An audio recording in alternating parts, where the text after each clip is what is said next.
कि अनंत तोड़ आगे जन आया आत्म हंस व्याम है, ये आत्म हंस रूपी जीवों को,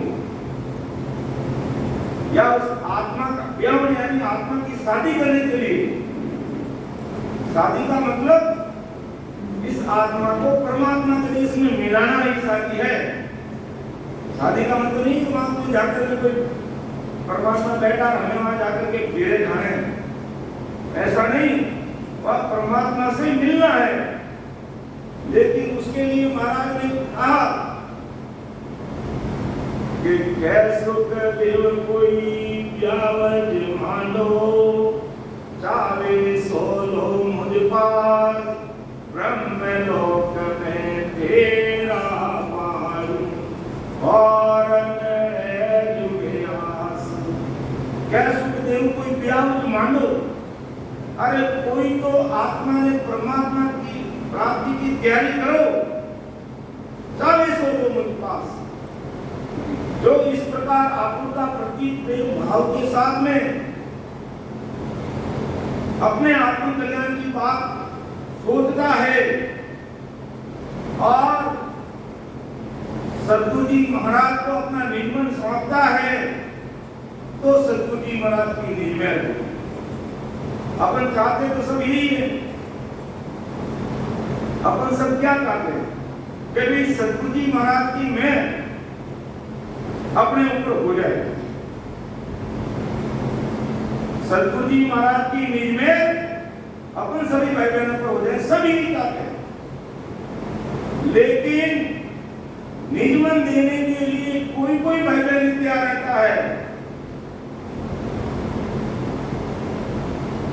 महाराज ने लिखा सद्गुरु में कि मैंने क्यों ये बात सुनी तो नर नार, मेरा कोई मौक़ मिले तो पावे दीदार, तो पावे दीदार, निज मन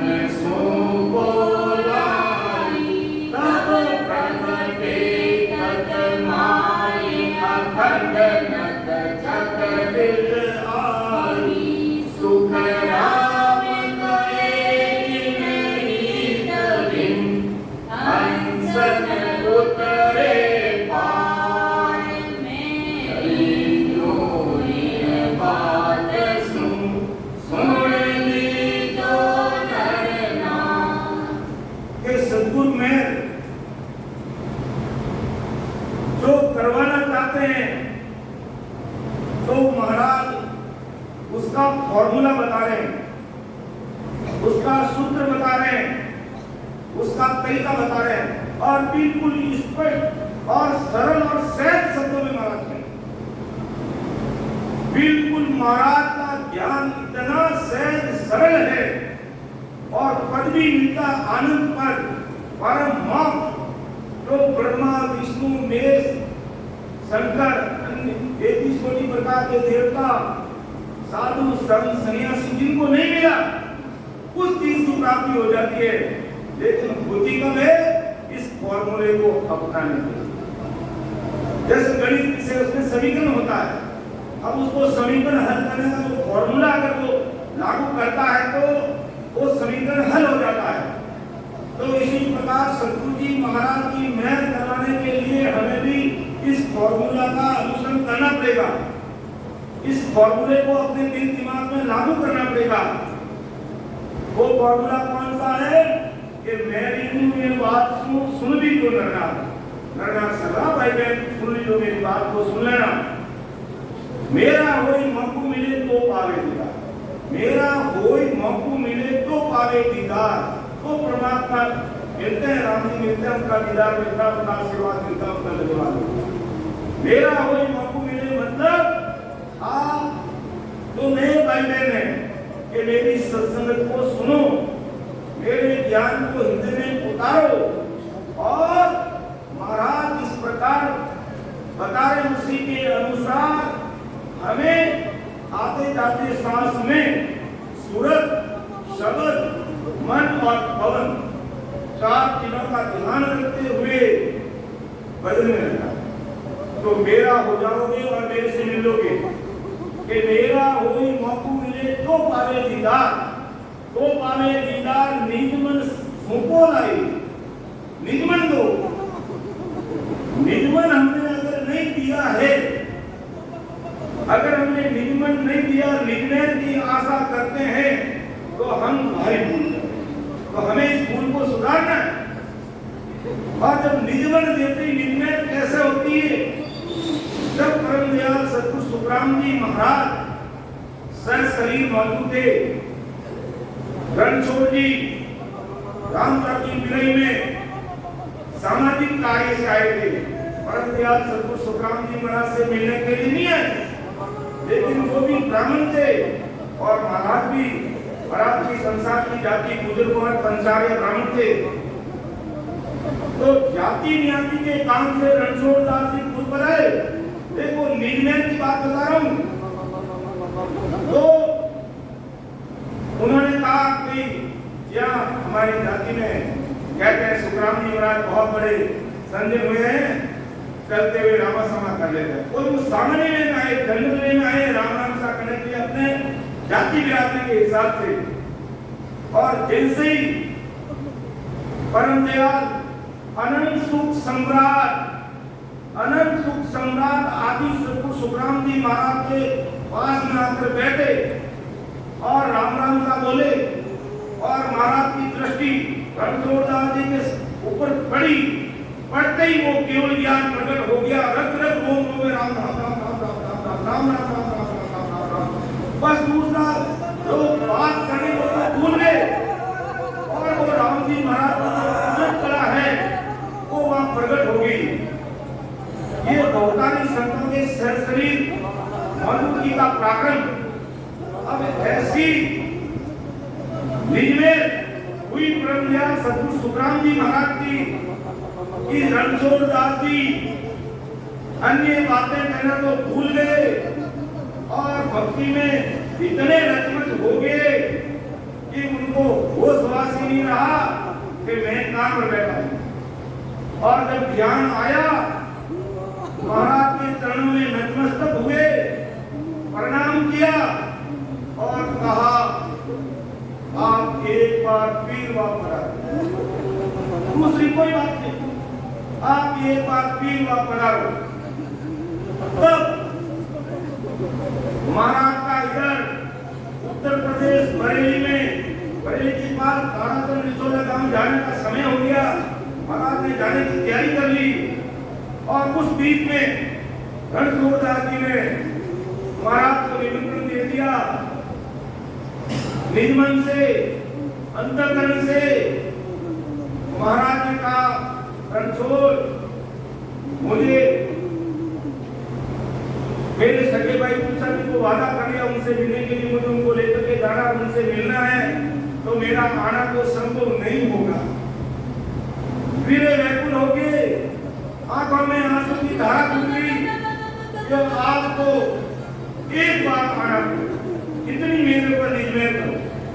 तो निजमन से पुकार करी, महाराज की निजमेर हुई कि वो रणछोड़, बला तारीखों में आऊंगा और जितने लोग तेरे मिलने वाले सबको बता देना, मैं आऊंगा।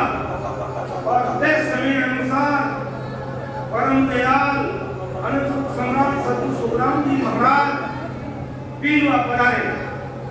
और जैसे सत्संग जी महाराज सत्संग में विराजमान थे, सत्संग संपूर्ण हुई और महाराज ने राम सभा में कहा कि भाई बहनों, अब मेरा आखिरी राम राम सा मान लेना। क्यों महाराज, क्यों? कि मैं मेरे शरीर के सगे भाई को संभालने के लिए उत्तर प्रदेश बरेली के पास कारापुर निचोला जो गांव है, मैं वहां जाऊंगा और इस संसारिक काया का त्याग भी वही करूंगा। इसलिए मैं अब आप लोगों से नहीं मिल पाऊंगा। आप देखो उस समय कैसे महाराज की निजमेर होती है। तो पीरवा के जो ठाकुर साहब थे वो हाथ जोड़कर खड़े हो गए कि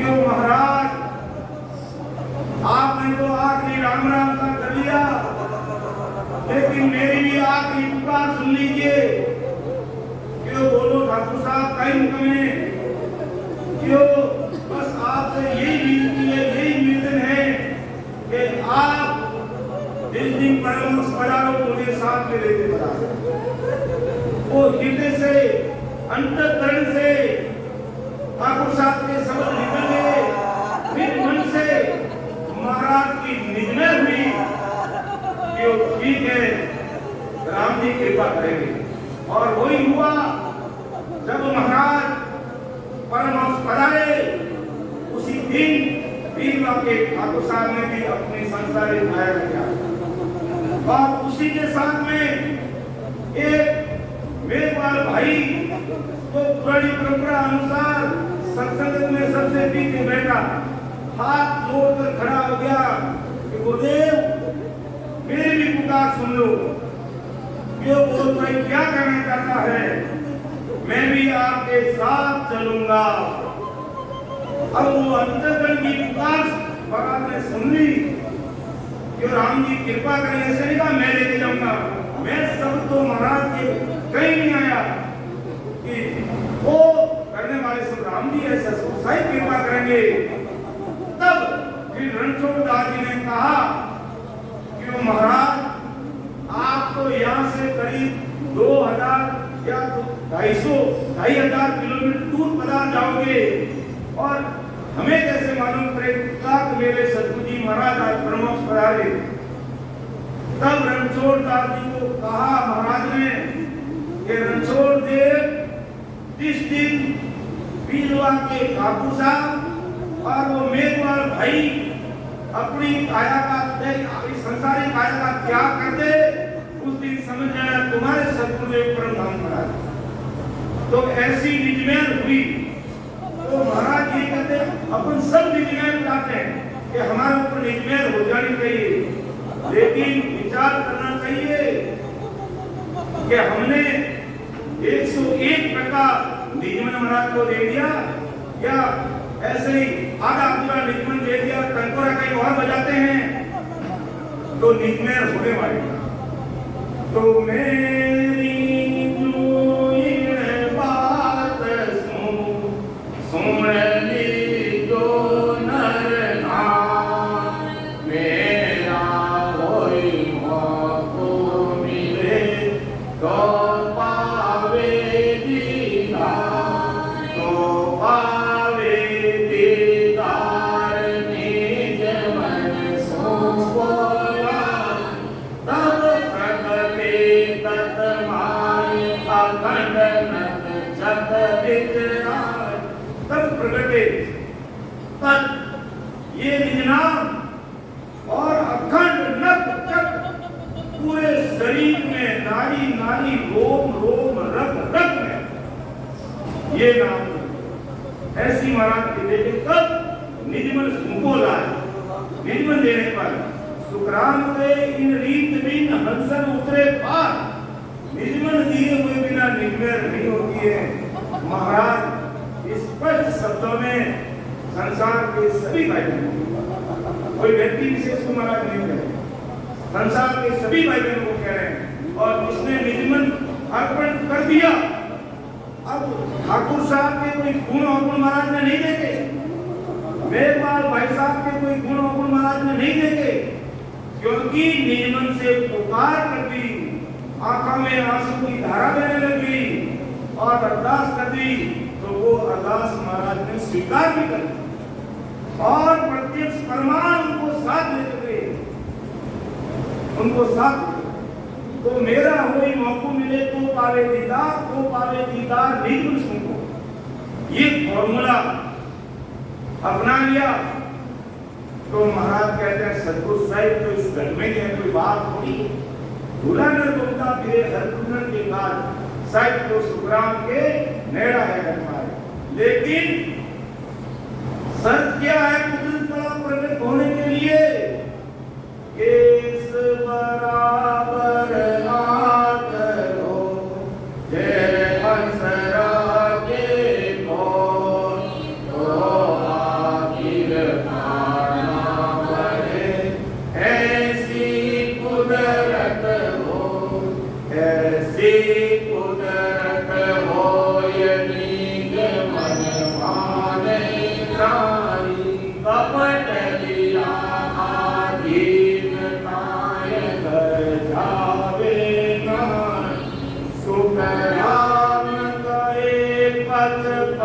मरो गर्द सरे नहीं को केस बराबर आतरो जे हंसरा के को। और समाज भी अगर निजमन देने में अगर कमी रहती है तो आप कृपा ना बने ऐसी कुदरत होई, ऐसी कुदरत होई निजमन माने नहीं कपड़ लिया आदीन ताई करे डाले। तो कम से कम संसार में तो संसारिक भाई बहन है, कलयुग का समय है, सांस झूठ पल पल में बोलना पड़ सकता है और नहीं बोलता है, ये तो बहुत बड़ी बात है। सांस को कोई आंच नहीं है, मतलब एक झूठ के पीछे अगर 100 झूठ बोलने पड़ते हैं, उससे अच्छा एक बार सच बोल दिया तो पीता तो छूट गया। तो सांस को कोई आंच नहीं है, लेकिन संसारिक काम में फिर भी झूठ बोलना पड़ता, ये कलयुग है। लेकिन गुरु धर्म में तो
इतनी गणता चाहिए।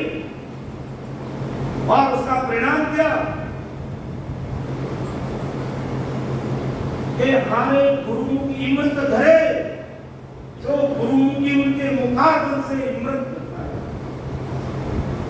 तो तन मन अर्थ बुराई में दीजिए, 8 और आज्ञा में 24 घंटा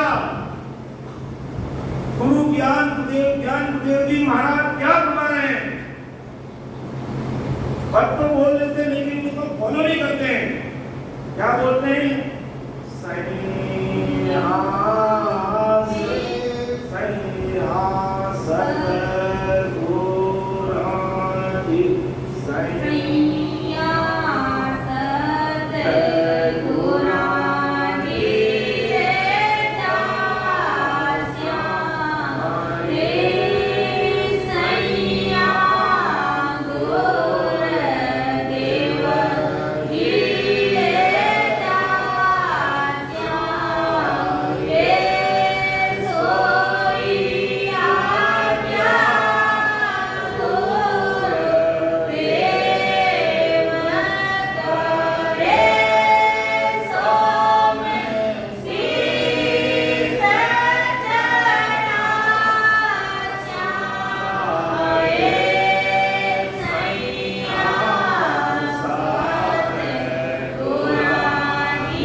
आज्ञा गुरुदेव करे सो शीश करा।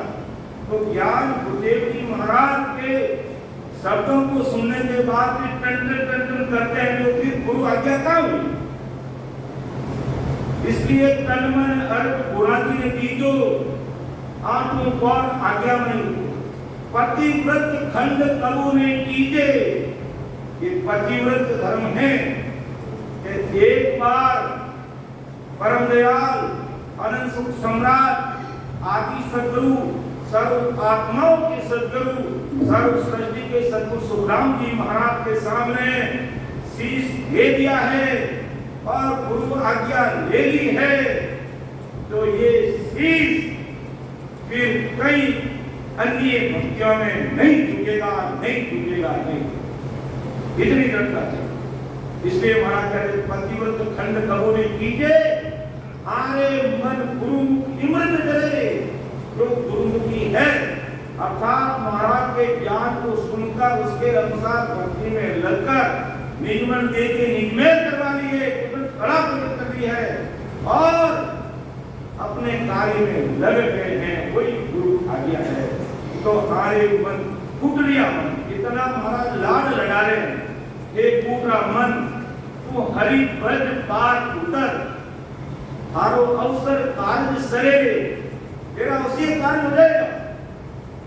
तो राम सुमर मन ढील न कीजे, ओ मन झूठ विकार न दीजे, और सागर तू सुन संग न लीजे, हारे मन साध संगत चित दीजे।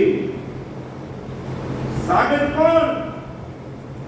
परम मोक्ष में जाने वाले, भक्ति के अलावा दूसरी भक्ति करने वाले, जिनके आचार विकास से ही नहीं, जिनके खान पान से ही नहीं, वो सब सागर। ऐसे साधकों से न तो हमें दोस्ती करनी है, न संग करना है। ये सागर उसमें संग नहीं, इस बात पर मैं विचार करना है। तब सतगुरु जी महाराज की अपने ऊपर निर्णय होते देर नहीं लगेगी।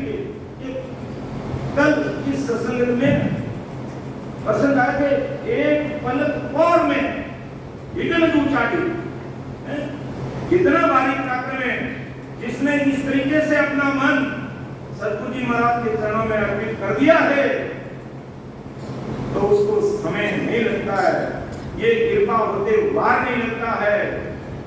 बिड़लाल का समाज बहुत बड़ा है। आगे बिड़लाल पूछेगा, हे महाराज जब आपका इतना बड़ा ज्ञान है, ये निर्णय होने में समय कितना लगता है? अरे बिड़लाल, जिसमें वो पांचवा प्रेम अगर प्रकट हो जाता तो वार में लागे कोई समय नहीं लगता है। एक पल में पलक झपकते ही महाराज की निर्णय उस जीव पर हो जाती है। लेकिन वो प्रेम चाहिए, वही प्रेम जिस प्रेम से जीव संसार में आता है, उससे दुगना प्रेम परमात्मा में जाने के लिए चाहिए। तो महाराज परम दयाल सद्गुरु सुखराम जी महाराज बिड़लाल को और बालाजी पंडित को और उस ब्रह्मचारी को समझा रहे हैं कि सो नेत्र देव काई सद्गुरु बेटिया जुटके माई, आत्महंस जाय के राव पार ब्रह्म के लोक बताओ। तो अनंत तोड़ आगे चले आया, आत्महंस दिया में पाया, सोई रीत हमारी। मैं उस रीत को फॉलो कर रहा हूँ जो आगे बढ़े मान को सुंदरी सजीवन जीवों को, यानी सतयुग त्रेता में महाराज की वो सदा इस संसार में प्रकट हुई, या महाराज इस सतयुग में आए, त्रेता में आए, द्वापर में आए, कि वही रीत में कलयुग में तुम्हारे सामने रख रहा हूँ। मैं कोई दूसरी बात तुमको नहीं कह रहा। ये चार युगों में नहीं है, नाम अलग था, शरीर का नाम जो नाम था वो नाम नहीं है। कलयुग में सुखराम जी महाराज के नाम के शरीर में प्रवेश हुए तो सुखराम जी महाराज का नाम रह गया। तो अब सुन बालाजी पिंडित रानी, ये वेद अब काम कहानी, बात सकल चेतन आधारा, पर काम काम कर वचन ज्ञान। क्यों बालाजी जो बिड़लाल का रसोई का उसने प्रश्न का जो है बालाजी पंडित सुन ले, अब वेद सब कहूँ बकाने। तूने कहा और मुझे विश्वास होता है, और बताओ इसके बारे में। बात सकल चेतन आधारा, चाहे वेद की बात है चाहे दूसरा कोई ज्ञान करेंगे तो किसके आधार से होगा? चेतनता के आधार पर। तो बात सकल चेतन आधारा पर काम काम पर वचन।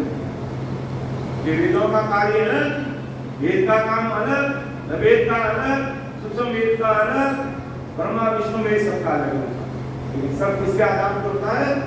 चेतनता के आधार। चेतनता नहीं है तो कोई काम नहीं होगा, लेकिन सबका अलग अलग काम है। तो अब महाराज बालाजी जी ने पूछ लिया, जब तुम कह रहा कि मैं वेद के बारे में तुझे और बताऊं तो सुन ले। ब्रह्मा जी ने वेद क्यों बनाए इस बात को भी सुन ले, समझ ले कि यूं ब्रह्मा वेद किया हद तानी, रहत लग बात कई मानी, इनको हुक्म या लग हुआ, इन लोग बसाओ हुआ। ब्रह्मा वेद क्या हद तक, हद यानी सीमा, यानी ब्रह्मा जी के वेदों की अगर कोई साधना करता है तो हद यानी वो त्रिगुण माया त्रिपुटी तक पहुंच सकता है, और अधिक से अधिक है तो बेहद बड़ी बात कही इसमें वेदा में। इनको हुक्म याद हुआ, ब्रह्मा जी का हुक्म याद कर ये 3 लोग बसाओ जुआ, यानी 3 लोगों को अलग अलग बसाओ, इसकी रचना करो, ऐसा हुक्म परमात्मा से ब्रह्मा जी को हुआ। तो 3 लोक में आवे जावे, छोटी बड़ी पदवी शोभावी, जालक ब्रह्मा तान बताई, अगम बात सुगम कर भाई। के 3 लोग में आवे जावे, छोटी बड़ी पदवी शोभा, और जो 4 वेदों की साधना करे आवागमन से मुक्त नहीं होगा। 3 लोगों में वो उसका आना जाना नहीं मिलेगा, और जैसी वो साधना करेगा उसके अनुसार उसको पदवी मिल जाएगी, फल मिल जाएगा, लेकिन जीवात्मा का कार्य नहीं होगा। क्यों? जीवात्मा का कार्य के लिए तो ये वेद ही अलग है। तो 3 लोग में आवे जावे, छोटी बड़ी पदवी सो पावे, जान ब्रह्मा तान बताई, अगम बात सुगम कर भाई। ये जहां तक ब्रह्मा जी ने इस ज्ञान को अच्छी तरह समझाया, कौन से ज्ञान को? अपने वेदों को ज्ञान। कहते हैं 4 वेद बना करके ब्रह्मा जी ने अपने वेदों का प्रसार करने के लिए इंडिया से ऋषि मुनियों को संसार में भेज दिया। इसीलिए पूरी दुनिया के सामने आज वही ज्ञान है। दुनिया का कोई दोष नहीं है। कल बाबा के सत्संग में हमने देखा कि नहीं दोष जान तुम खाई। इस दुनिया का दोष नहीं है कि उनको ये ज्ञान मिला ही नहीं, इसलिए बेचारे धारण करते ही कहां से?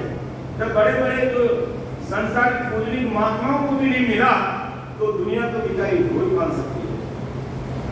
और अगम तो ससुर साहिब की बात है, उसको छोटे रूप में उसकी महिमा करती है। अपने वेदों का तो बड़ा चढ़ा करके लिखा ब्रह्मा जी ने, और अगम बात सुगम करवाई, और उसको सूक्ष्म में बता दिया अगम की बात को, परम की बात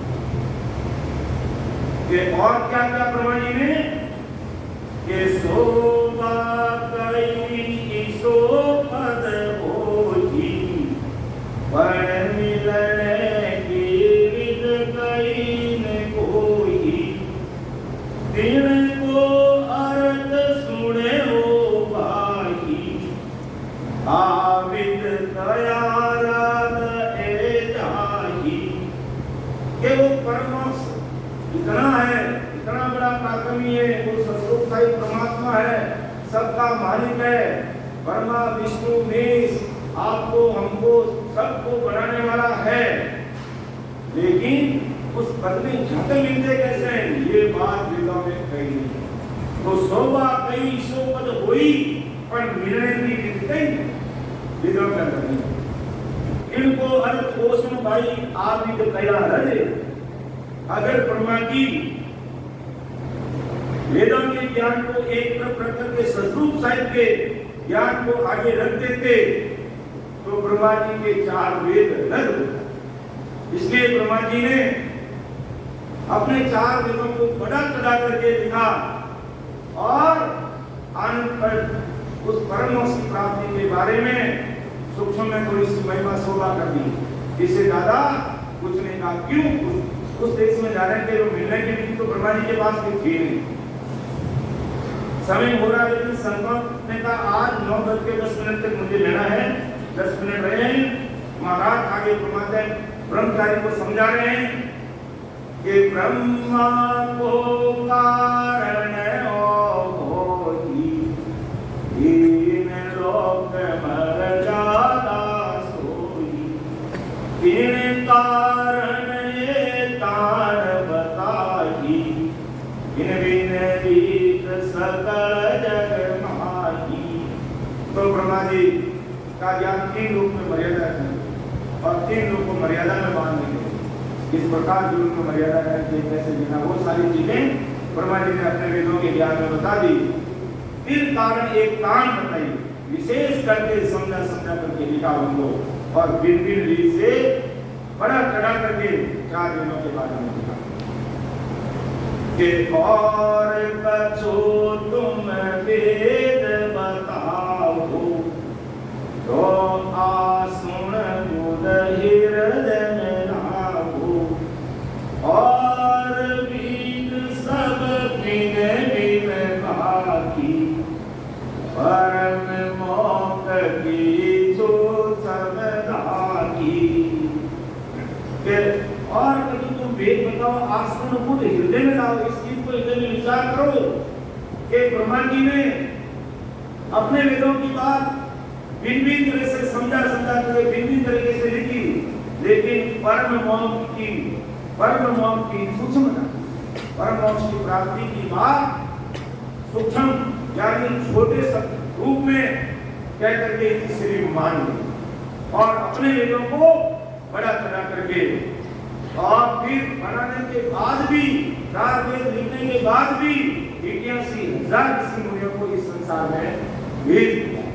इस संसार में भेज दिया अपने वेदों का प्रसार करने के लिए।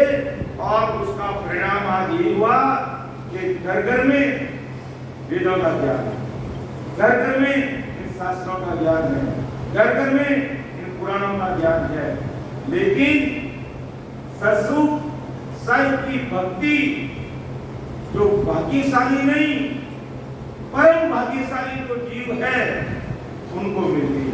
क्यों? संसार के लोगों को ज्ञान सुनने को ही वो वेदों का मिल रहा है, तो इस चीज को वो समझ नहीं पाते हैं। और जिन्होंने समझ लिया उन्होंने उन सारी चीजों से किनारा कर दिया कि ओ तुम वेद हृदय में आओ। हे बालाजी पंडित जी को हृदय में समझ ले, सूक्ष्म वेद तुम वेद विचारो, से वेद की शोभा धाही, जामन मरण होय विद भाई। स्पष्ट महाराज मिलते हैं। इस बात को तुम हृदय में समझ लो बालाजी पंडित।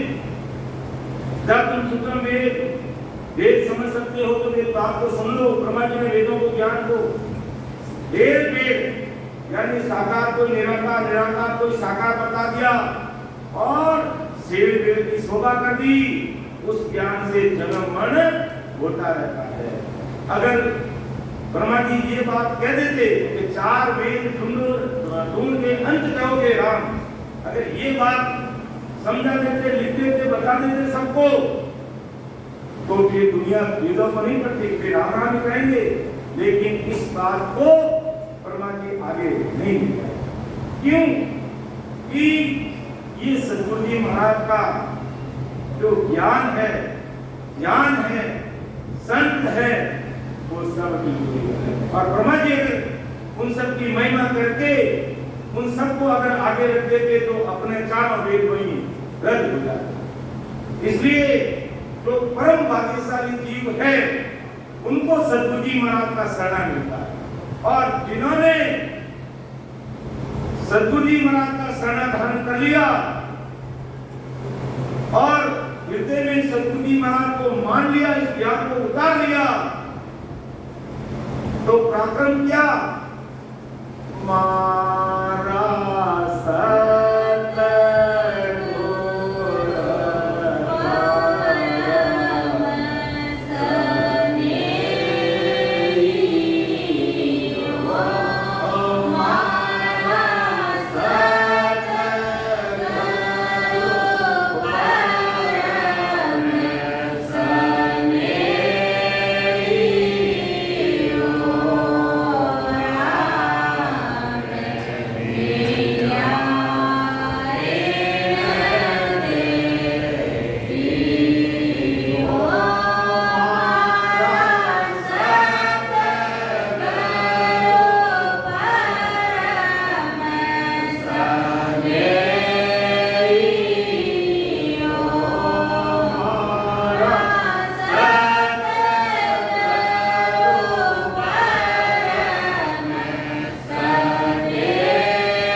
तीन लोक में आते जाते रहता, और उससे मुक्त नहीं होता है।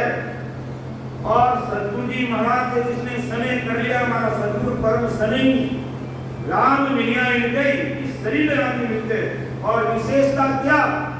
जीवत मौत मिलाया हो, जीते की मोक्ष की प्राप्ति कराते हैं।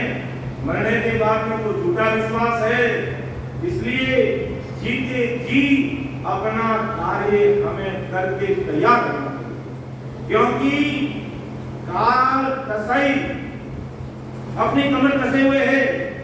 तो पिछले 2 साल से हम देख रहे हैं, और अभी भी कह रहा है कि मैं एक बटन दबा दिया तो ना जाने दुनिया में क्या होगा। इसलिए जाना निश्चित है, हमें अपना काम करके तैयार रहना है। फिर जब कभी भी बुलावा आए तो डग डग डग डग हंसते हंसते अमर विमान में बैठ के जाना है। केसर पर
अब मैं परम आदरणीय बड़े भाई साहब उमेश जी से निवेदन करूंगा, आप आकर के अपने मुखारबंद से सबको लाभान्वित करें।